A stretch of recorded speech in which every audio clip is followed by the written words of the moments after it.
Okay, 1.4 charge in a uniform electric field. Explain quantitatively with the aid of the diagram the motion of the charge in uniform electric field. For our syllabus, we relate only uniform electric field.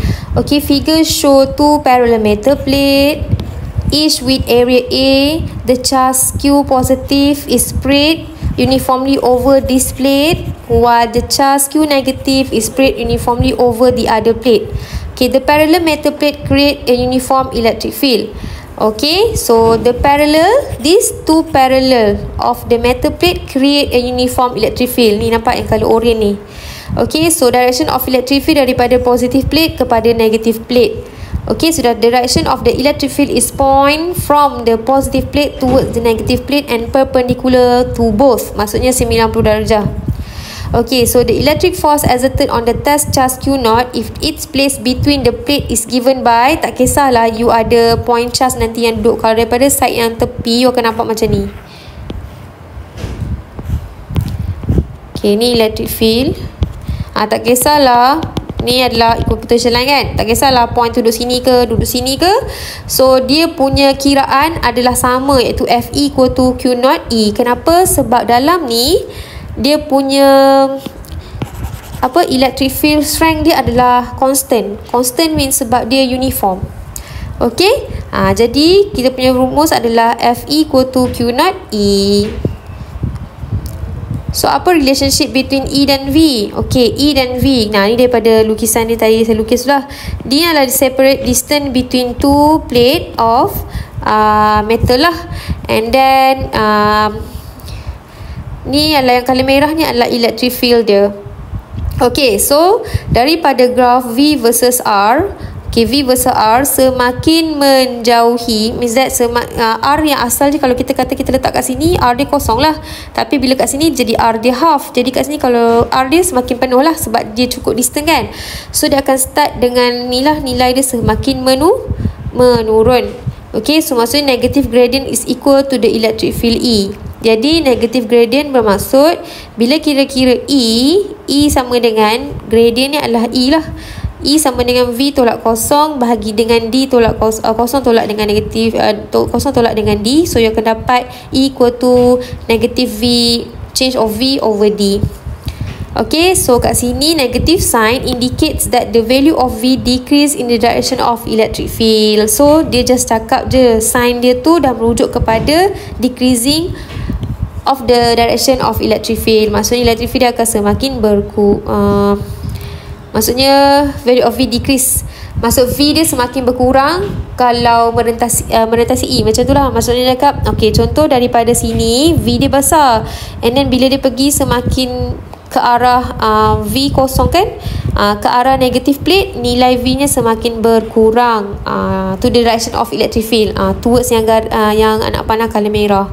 Okay, semakin berkurang nilai dia punya voltage, bukan voltage, sorry, kena perkataan betul, dia punya electric potential. Okay, so except the region near to the edge, the field has the same value to all place between the plate. Okay, the field does not depend on the distance from the charge plate. Okay, maksudnya E ni bukan bergantung kepada D lah. Maksud saya bukan the field does not depend on the distance from the charge plate. Maksudnya bukan E tu bukan sama dengan nilai D lah. Jadi you kena kira E sama dengan change of V bahagi dengan D lah. Okay, so kita untuk parallel plate ni kita ada 4 case. Case yang pertama is stationary charge. Okay, stationary charge means that kalau you perasan dia consider apa? Dia consider a particle of charge Q0 and mass M. Dia consider particle sebab particle ada weight, ada berat. Okay, so held stationary in uniform electric field. So since the particle is stationary, the net force acting on the particle is 0, so that the electric force on the Fe is equal to the weight of the particle. So sebab tu dia sebut perkataan particle, sebab kita kena consider weight. Jadi kat sini kalau kita kata charge, awak perasan tak charge? Kalau awak kata awak pakai charge positif, okay, charge positif kat sini, okay, charge positif, weight memang sentiasa ke bawah. Jadi Fe awak akan ke atas. Fe ni adalah electrostatic force. Kalau charge you charge positif, dia akan relate pada plate yang negatif lah. Selalunya lukisan ni kena lukis ikut logik. So kalau you tanya saya macam mana saya lukis, saya tak akan lukis plate dulu, saya akan lukis dulu charge. Okey, contoh kalau saya kata saya nak guna charge positif. Okey, charge positif. Okey, charge positif.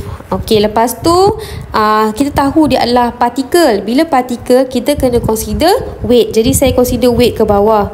And then untuk balancekan dia, sebab dia stationary, jadi tak boleh bergerak ke bawah saja, dia kena stationary, tidak boleh bergerak. Jadi kena ada satu daya atau satu force yang akan act ke atas, iaitu untuk balancekan weight tadi. Yang ni nama dia Fe lah. Okay, so lepas tu barulah you buat dia punya plate. Okay, plate dia saya akan buat macam ni lah. Kalau awak tanya saya lah, saya nak lukis macam mana, saya akan lukis macam ni. Okay, so kita ada dua. Jadi sekarang ni apa yang awak kena buat dulu, awak kena tengok apa, you kena tengok Fe. Okay, Fe, electrostatic force, maksudnya charge positif dia akan tertarik kepada charge apa? Dia akan tertarik kepada plate negatif. So sini akan letak negatif plate lah. And then baru tentukan next plate. Plate positif kat bawah lah. Kenapa saya kata negatif plate kat atas? Sebab charge kita charge positif, Fe kita kat atas, jadi dia akan tertarik kepada berlainan charge lah. Okay, so barulah you lukis electric field line. Electric field line daripada negatif kepada daripada positif kepada negatif plate jadi ke atas lah electric field dia. Okay, macam tu. Sama tak lukisan dengan ni? Sama kan? So inilah cara nak lukis, macam mana saya lukis kat bawah ni. Okay, so nampak tak kat sini? Summation F is equal to 0. So Fe equal to weight. Jadi Q naught E equal to mg. Mungkin kalau soalan nak minta you cari E ke, you boleh lah masukkan Q naught, mass dan G. G adalah 9.81. Okay, so ini masuk stationary lah. Stationary tidak bergerak, sebab tu summation F ma dia, A dia kosong. Okay, ni adalah second law lah. Sama macam second law. Equation dia adalah F sama dengan ma, tapi sebabkan acceleration dia kosong, jadi summation F equal to 0 lah. Okay, next case 2. We have charge moving parallel to the field. Moving parallel to the field. Field kita ni parallel to the field, maksudnya sama arah dengan arah field lah. Nampak tak? And then dia consider apa? Dia consider elektron dan proton. Kenapa consider elektron proton? Sebab dia punya mass ataupun weight dia kita boleh negligible, sebab terlalu kecil. Okay, that are placed in the uniform electric field. Since the mass of electron and proton is so small, their weight are negligible. Okay, so weight dia kosong. So the charged electron or proton has the maximum electric potential energy, which is converted into the kinetic energy as the charge move towards the opposite plate. Maksudnya nak gerak lah. Okay, positif dia akan tertarik kepada negatif, negatif akan tertarik kepada positif, tapi nak secara parallel to the field. Okay, so based on this one, you tahulah because of the charge is only subject to the electric force, this force contribute to the net force F and causes the particle to accelerate. Okay, jadi dia punya equation akan jadi F sama dengan ma. Yelah, dia bergerak kan, mesti dia memecut sebab dia akan pergi pada charge yang berbeza. So Fe equal to ma, so Fe equal to Q naught E. Ini definition daripada electric field strength. Okay, so sama dengan ma, so awak dapatlah acceleration of the electron ataupun proton is equal to Q naught E over M. M ni bergantung. Kalau you guna mass of proton, you gantikan mass proton. Kalau you guna mass of electron, you gantikan mass of electron. Okay, and electron will accelerate to the positive plate while the proton will accelerate to the negative plate. We can use the four kinematic equation to find the other motion quantities such as U, V, S and T. Macam you nak cari U ke, bolehlah cari guna equation ni. Okay, contoh saya guna V is equal to U plus AT. Contoh. Okay, saya mungkinlah starting dia kosong, U dia kosong. Jadi soalan mungkin nak suruh awak cari ni masa untuk charge tu sampai ke plate. Masa untuk electron to reach the negative plate. Nak suruh cari masa. Jadi dekat sini awak ada A. Mungkin dia bagi V lah. V dia kosong ke kan? Tak boleh lah kosong. Kalau kosong, AT kosong lah. Macam tu lah. Dia adalah kiraan yang kita boleh cari. Kinematic equation yang ada 4 tu dalam chapter 2. Okay. Alright, so next. Case 3. charge moving perpendicularly to the field. Okay, charge moving tadi parallel, sekarang dia bergerak perpendicular to the field. So perpendicular to the field, masuk dia macam ni. Nampak tak? 90 degree to the field. Okay, so we consider an electron.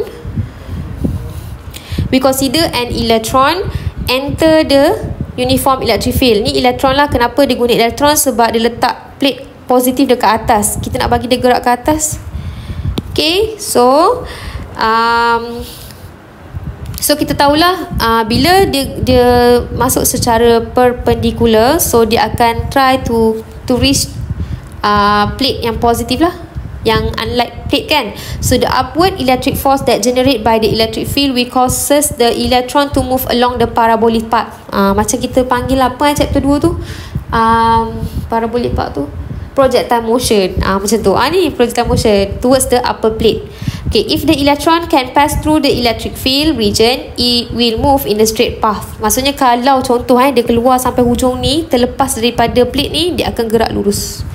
Terus direct lurus lah. Lurus mean macam tu lah. Selagi dia dalam electric field tu, dia akan jadi melengkung. Okay, so in the electric field, AY is influenced by the FE only and is given by AY equal to Q0 E over M. Ini formula bagi AY. Okay, sebab projectile motion kan, macam awak belajar AY kan, gravity Y, gravity G kan, macam A dan G. Macam tu juga dia ada AY. AY dia adalah, dia acceleration dia bukan guna gravity lah. So Q0 E over M. Kalau dia guna mass of electron, dia guna electron, jadi mass tu adalah mass of electron. E tu adalah elementary charge.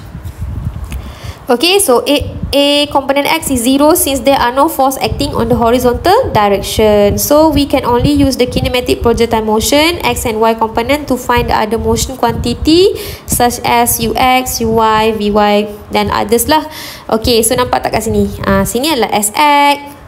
Okay, sini adalah SY. Nanti dalam tutorial saya akan bagi contoh lah yang melibatkan case yang ketiga ni kan. Okay, so nanti awak boleh nampak lagi lah. Ini just macam roughly just nak cerita. Okay, kat sini UX ni terpulang lah. Mungkin dia boleh UX kat sini maksudnya UY apa kat sini? UY automatic kosong. So ni hint jugalah. Mungkin dia suruh awak cari SX, mungkin dia suruh awak cari SY kan. Alright, so next last case 4 is charge in the dynamic equilibrium. Okay, dynamic equilibrium means that the charge move with the constant velocity perpendicularly to the direction of the electric field and total force acting on the charge is 0. Case yang ketiga, case yang keempat ni sama macam case yang static tadi, stationary charge. Bezanya dynamic ni bergerak, tapi bergerak dengan constant velocity. Jadi accelerationnya tetap kosong. Macam tadi stationary tu tidak bergerak langsung. Yang ni bergerak tapi constant velocity. Sebab tu dia guna particle. Particle ni sebab dia consider weight. Nampak tak? Nampak ada weight kat bawah, so FE kat atas. Jadi bila charge ni masuk macam ni, kalau macam scenery tu memang duduk kat dalam. Bila dia masuk macam ni, okay, so the particle travel in the straight line with the constant velocity, hence the electric and its weights are equal in magnitude. So kalau kita tengok kat sini, summation F ni adalah sama dengan kosong. Jadi kat sini formula ni sama dengan case yang pertama. So only particle with this constant speed can pass through without being deflected by the field. So itulah dalam case dynamic equilibrium. Maksudnya kalau dia masuk, dia without being deflected by the field. So dia bergerak dengan constant velocity.